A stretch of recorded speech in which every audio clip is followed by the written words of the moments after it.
railways in the entire world, and was given to the Strasburg Railroad Company by the Pennsylvania legislature on June 9, 1832.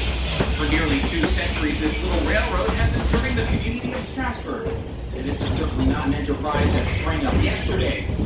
Over 8 generations of passengers have rode the road to paradise before you folks boarded our coaches today.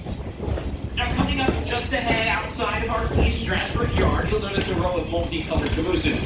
They belong to the Red Caboose Motel and Casey Jones Restaurant, where you can sleep overnight in a real railroad caboose. And just beyond that, you might see the flagpole and tower of the National Toy Train Collectors Museum. That always houses toy trains of all colors, shapes, sizes, and ages. Toy trains from the mid-1800s through today.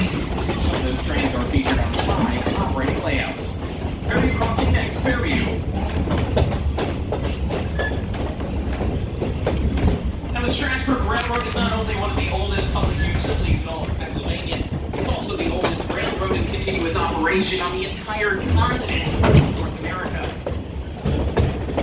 Now, the railroad is owned by a group of local stockholders, and it was back in 1958 when 24 dedicated railroad buses purchased the line to save it from bankruptcy and abandonment.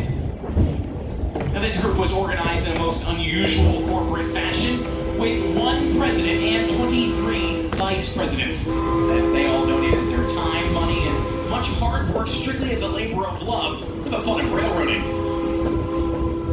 Now, every nickel of profit was put back into the railroad. In fact, the Strasburg continues this tradition of historic preservation. On average, the railroad would spend about $250,000 to $750,000 restoring each of these antique locomotives and cars.